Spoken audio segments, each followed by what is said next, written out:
Do you do yoga? Is it more than just poses and being fit? I don't know. I haven't done it. I haven't dabbled into it as yet. But we get to talk to Bernd, who is a yoga instructor. He's taught yoga all over the world. And he'll tell us about it and the connection to the spiritual side. And you'll find it's quite enlightening. Stay tuned.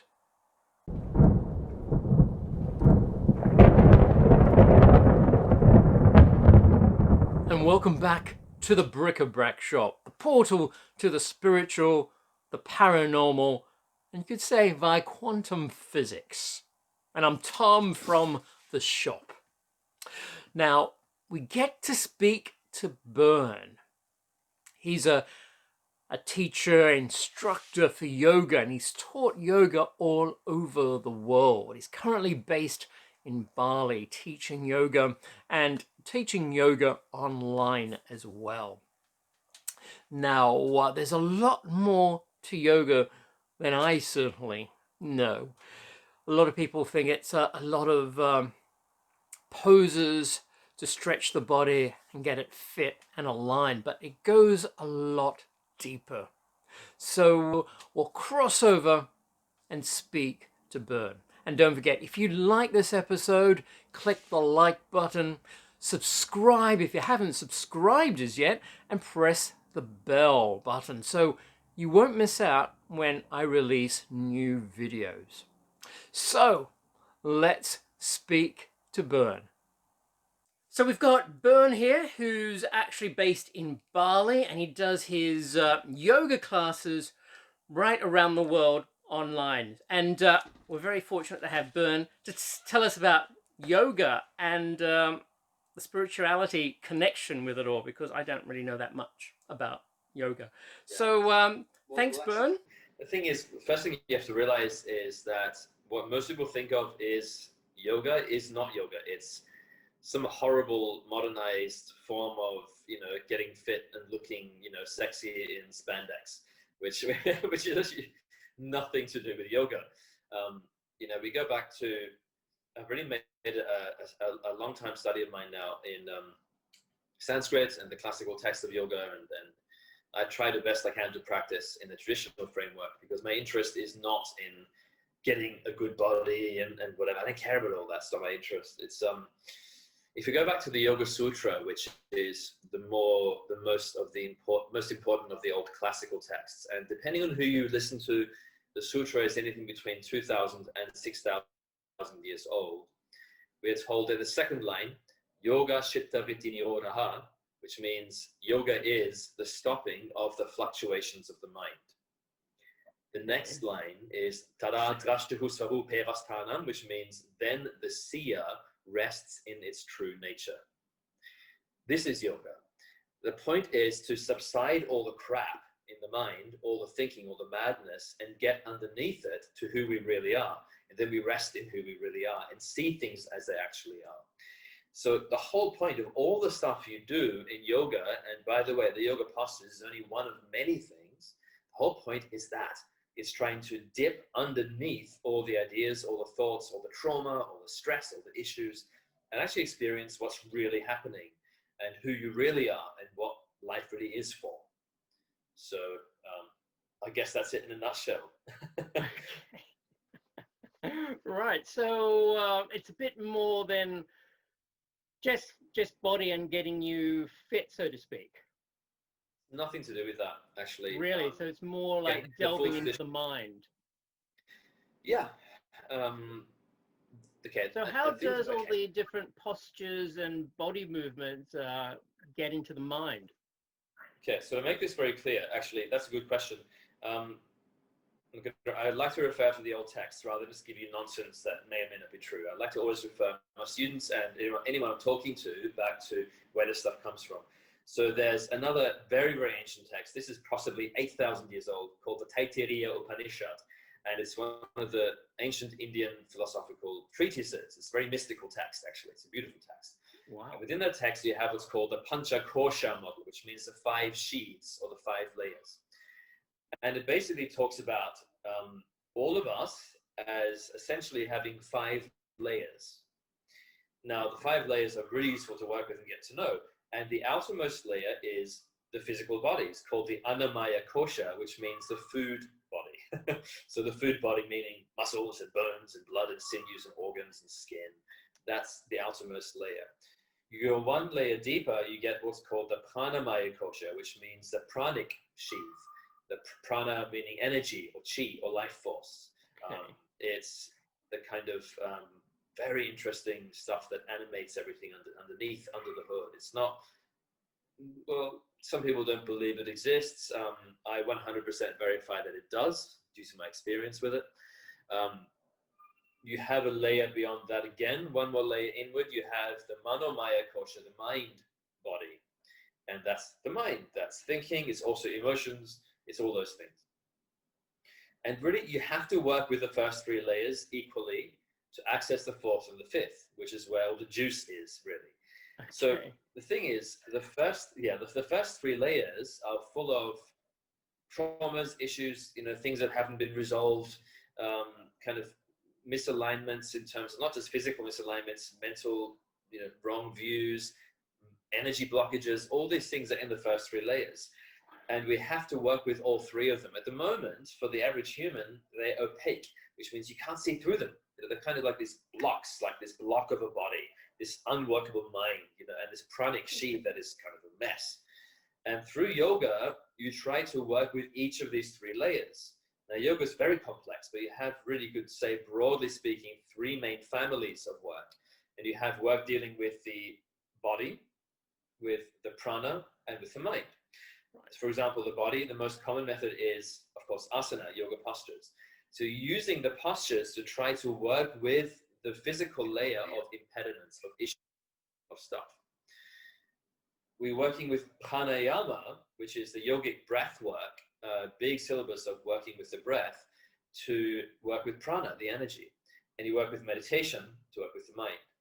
Now, when those 3 layers are made clear, they're basically cleaned up, then you have access to the 4th layer, and then eventually the 5th layer. The 4th layer is called the Vijnanamaya Kosha, and that means the pure intelligence sheath. So when you go that deep, you're functioning from buddhi, which means pure intellect. No longer your thinking mind, no longer your wrong views and ideas, this is right, this is wrong. You actually see how things really are. It is said in the ancient texts in India that when you have access to that kosha, you know your purpose, why you are here. You understand life. Everything you choose to understand, you will understand if you simply pay attention to it for a while. So you get almost superpower mindfulness. Yeah. And then we get to a layer deeper again, which is who we really are, which is known as Anandamaya Kosha, which means the ecstasy body. And that is actually when you access the deepest layer of who you are, known as Purusha or Atman in the yogic texts. And it's nothing other than pure ecstasy and bliss. So at your center, this is who you already are, but because you've got so much rubbish covering it, you don't realize that. We don't have that experience.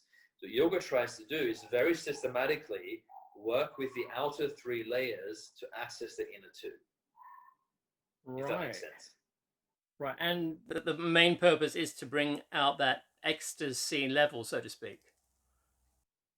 Yeah, well, ecstasy level and the Vijnanamaya, the pure intellect, in order, because, okay, the ecstasy level shows you who you really are, and the Vijnanamaya, the intellect level, shows you what you need to do. So you can put it another way. The 4th layer, the pure intellect, teaches you how to be in the world, and the Anandamaya Kosha, the most deep ecstasy layer, teaches you how to be, teaches you who you are. And if you can imagine that, if you finally know who you really are, and you finally know how to be in the world, I mean, your life's going to be pretty damn amazing. And you're going to not only have a great life, but you're going to make a difference to many, many beings.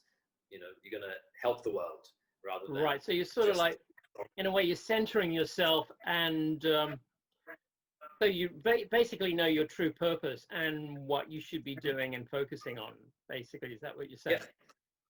Yeah. Right. Yeah. Oh. Sounds like you've summed it all up. practice to get a good butt, a practice to get that. And how often should you be practicing yoga to start achieving all of this? Oh, man, if you really want to go the full that kind of level, you need to do really. This is going to sound like a bit too much, but I'll tell you in a moment more. But ideally, really 6 days a week. 6 days a week. Every So day. it's a bit like going to the gym. It's Yeah. Well, yeah, and the cool thing is that's why many people I think quite take to yoga initially for the body reasons. The really cool thing I found, the reason I remember being very excited about this path all those years ago when I discovered the full thing, what it really was, because I realized I was kind of multitasking. I was every day working my body in a way that was tough, and I was getting very fit.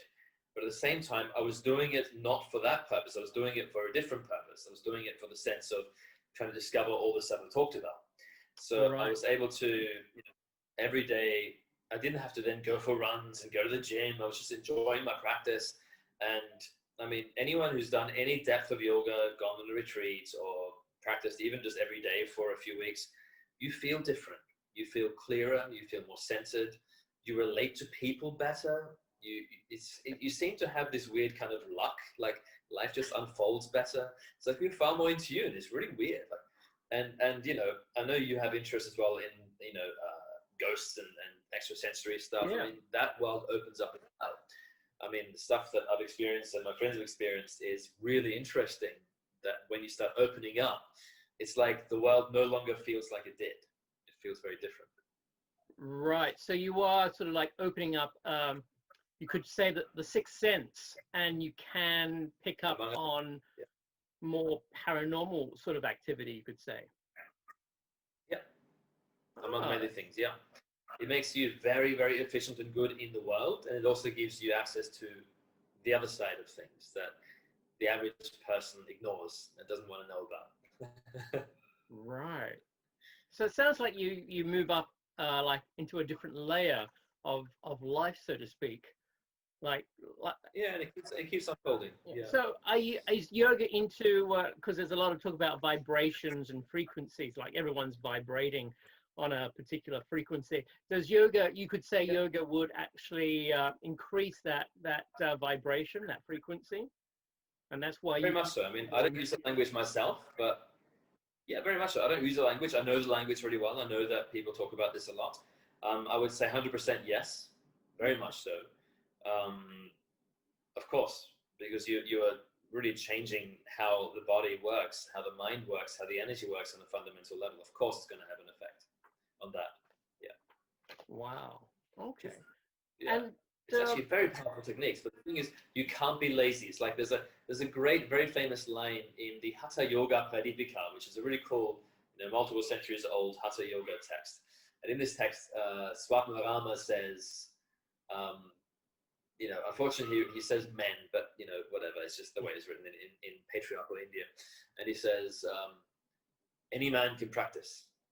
Old man can practice. Young man can practice. Very old man can practice. Sick man can practice. Anyone can practice. Only one man cannot practice. Lazy man cannot practice. So I thought that was awesome. And it's so true. I mean, if you have the desire to really go into this work, you can do it. And I have to say this now because I don't want people to get the wrong idea. Like, I mean, I do a lot of practice and my teacher does even more practice, but you don't have to start with multiple hours a day. You can start with a simple practice, get someone who really knows the path properly to teach you a few simple techniques. You can do 15 minutes, half an hour a day, commit to that 6 days a week. And when that starts to feel like not enough, which it will, then you add more. So you don't have to start with, a 5-hour practice a day. In fact, you shouldn't. You start with a small chunk and then, month by month, year by year, you add a little more. And of course, if you're working with a teacher, they'll make sure that your practice shifts over time to accommodate your own transformation. So you never just do the same thing every day. That makes sense. Okay, so it wouldn't be like you say you start with 15 minutes, and would you just like increase it like for a few hours during the day? I mean, who's got time? Well, we can always find more time. But no, you shouldn't be practicing hours and hours and hours a day. You know, when you're busy in life and working and stuff, of course, you accommodate it within your life. Right. Like, I mean, my average practice a day now is quite long, but this is my full-time life. Yeah, I mean, all I do is practice and teach. I don't have any commitments, so I can fit that in. And don't forget also, I get up early so that I can do it. I mean, tomorrow I'll be up at 4:30, so I can get most of my practice done before my first class at 9. Right. So that gives me time to do it. But like my teacher now is 60 and he's semi-retired, and because he has a time, he practices every morning from 5 a.m. until 11 a.m. That's his daily practice, 6 days a week. Wow. But even then, you know, I mean, if you're working a full-time job, I know many serious yogis who have full-time jobs, do it out in the world, and they just get up earlier. They do an hour and a half every morning, an hour and a half every morning, and then they feel huge changes as the months and years pass. So, you know, you do whatever you have time for. The main thing is not time. I find it's inspiration. If you're inspired enough to really go through the path, you will make the time. Yeah, You know, I was going to say that because it sounds like it's a bit like going to the gym. I mean, you do spend like an hour and sometimes more at the gym, so it's probably very much a similar sort of thing. And also thinking about it becomes more like a way of life, and you just incorporate into your way of life, so it's part of you. I would say. Very much so, very much so. And you know, been doing this stuff now for 20 years really, and it's just, that doesn't feel like very much. You know, time just goes and passes, and you know, I watch other people practicing for 40, 50 years and just see how incredible they are. I mean, I've seen some amazing things, especially the older practitioners, of how wonderful humans they are, and how dedicated they are to others, to helping others, how clear and bright they are, how youthful and vigorous they are, even when they are not young anymore. I mean, seeing these older yogis is an inspiration in itself. So it's pretty easy to make the time for practice when you realize what it brings you. Right. But you got to want to do it, otherwise you. And does it sort of like make you stay younger as well? Keeps your youthfulness, so to speak? For all of course, that very much so. are into the youth culture and all that as well, because you look pretty good. Yeah, I know. And it's just like I'm 41 now, and I think I look okay for 41. What was that? Sorry. I'm 41 now. I think I look okay for 41. You look very okay for 41. Thank you. 42 next month. How's that? Yeah, time flies. So what got you interested in yoga? What got you interested in yoga? That's a funny story. Well, yeah, it's very funny how that happened. Very undramatic. Because when I was a teenager, I was overweight and miserable, and I needed to change something. Yeah, so I was like 15, I think, or 16 at the time. So I was looking for something to replace being miserable. I thought I have to get fit. I tried going for runs, hated it. I would try going for a run twice. Both times I gave up halfway and had cake at the local cafe. So that didn't work.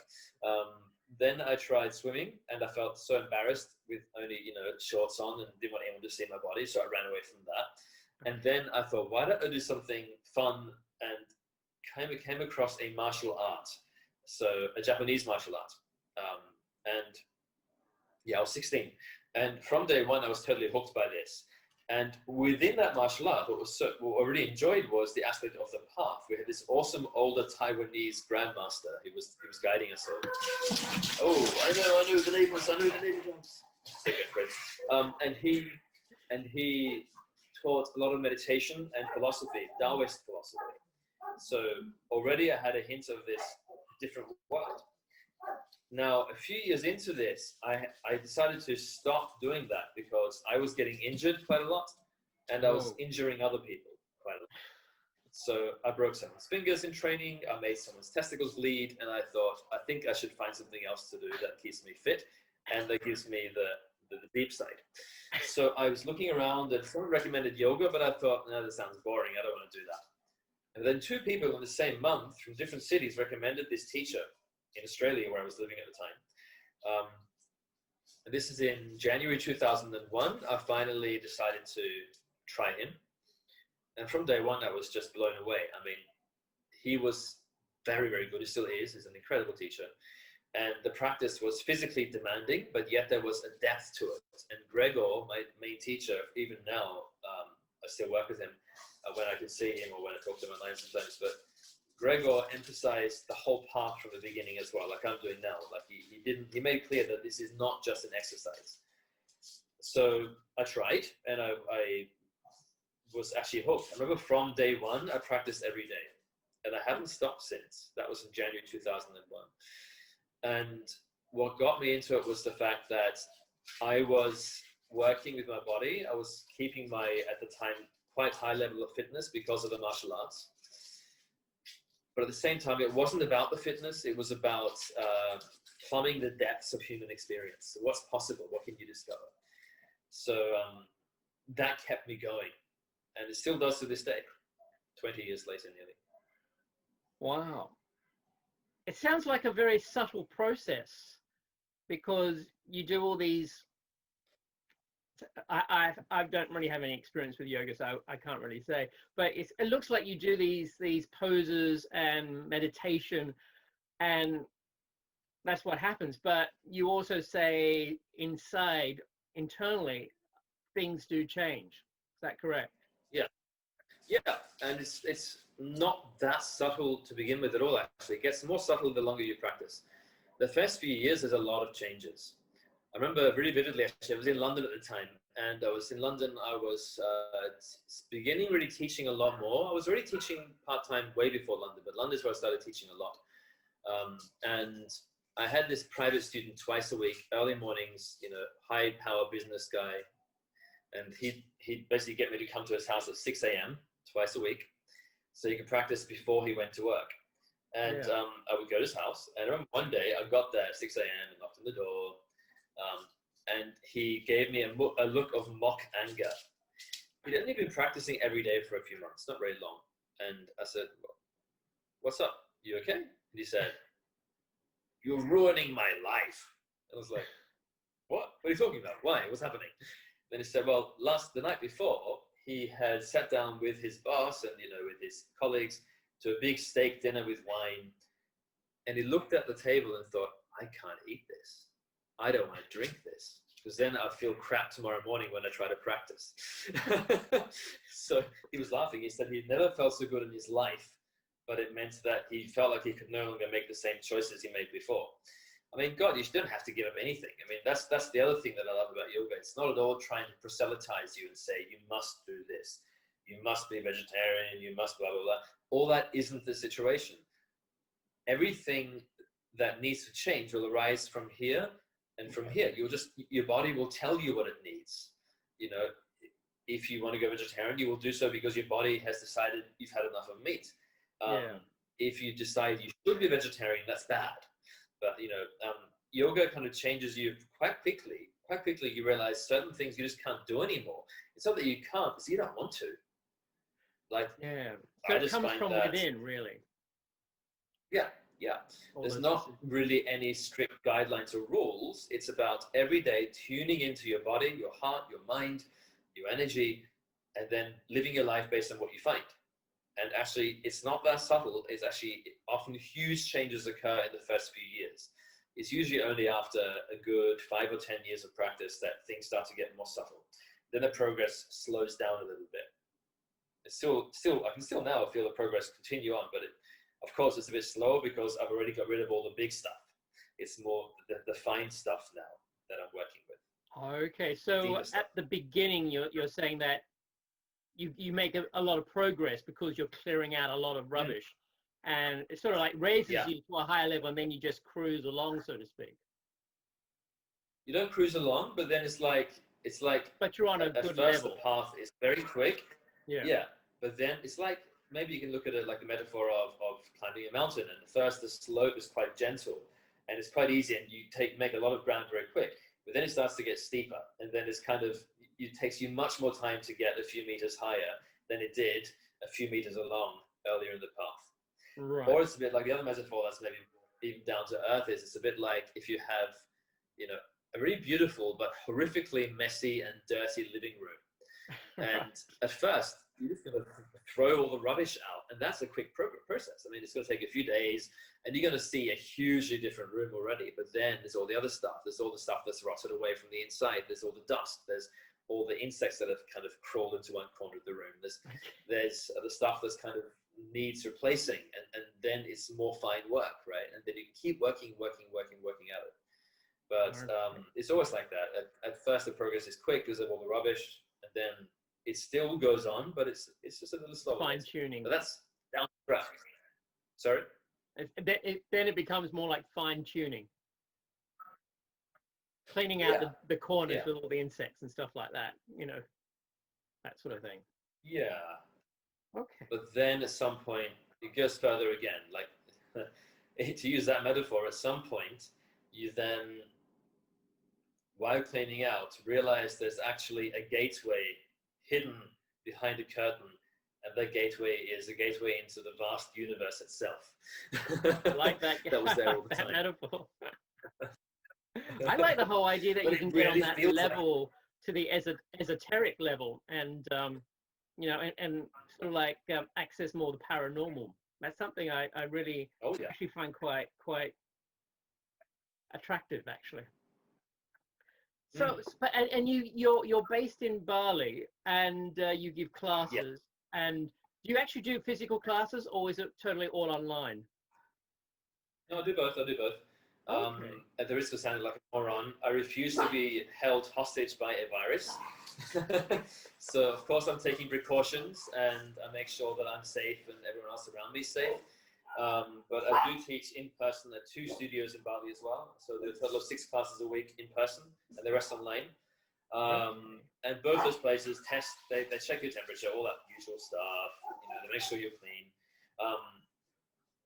But they are in-person classes, and actually, that's to me really important. I don't want to stop doing that. Again, I refuse. Of course, I'm being careful, not being stupid, but I refuse to allow my that situation to stop human contact, to stop helping people. It's just silly.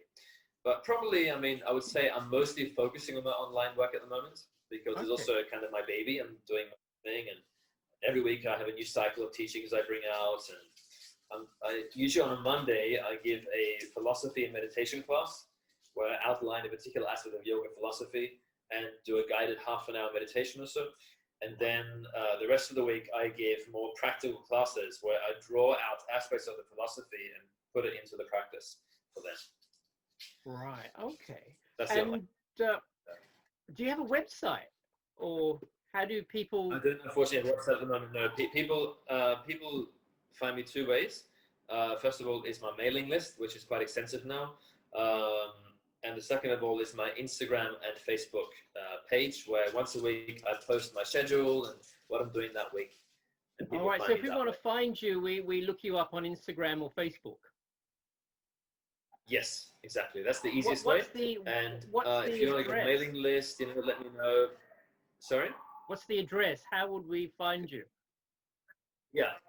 Okay, well, my name is just Bernd Windhofer, so Bernd. Windhofer is Windhofer, and if you find that name both on Instagram and Facebook, you can find me easily from there. Wonderful. I mean, you know, it's you'll see me, some yoga thing, and you'll recognize me and just kind of follow and find. Okay, all right, yeah, I definitely will. I'll follow and certainly, and look you up. Maybe do a course as well. Yeah, come along sometime. Yeah, no, it sounds really good. And obviously you've got timings for the whole world if you're doing things online. So I do. If you're in the States, the other thing that I do as well is I mean, the other thing I do as well, for those who find the timings don't suit them, I mean, there's 2 times most days. For those who find the timing doesn't suit them, I do also record the classes so they can be done at your leisure as well. So I have some students, for example, I have one student of mine in Chicago, and she finds that for her it would mean practicing either middle of the night or too early in the morning. So she's decided to do them all. She does all my classes. She has bought a monthly pass where she does unlimited classes, and she does all my classes, but doesn't all recorded. So she does them like 12 hours after I teach them. Right. So classes on demand. Can be done that way. Yeah, exactly, on demand. But I keep them on the cloud for about a week or 5 days, and then they get off to make room for new classes. But people can download them and keep them as long as they want, and many people do that. Right. But it sounds good because it sounds like you're constantly updating the classes all the time as well. Oh, but I mean, what's something? My teaching is always different. I never teach the same thing, really. I create new sequences, new approaches. It's an ever unfolding series of teachings rather than just the same thing. I'm not interested in teaching you the same thing. And then I suppose you also have different levels as well for different people. Yeah, well, I really only have 2 levels that I run. I mean, I have what I call all levels classes, which are most of my classes, and I do 2 days a week of level 2 classes. So if you're a beginner, you don't go to level 2. They're pretty tough, and they also presuppose you understand basically techniques like what to do with your breath, what the bandhas are, which are these particular locks that you use, energetic locks in the body. So these kind of things, I don't really spend too much time explaining in level 2. Whereas in all levels class, most of my days, even if you haven't done it before, you'll be fine. Wow.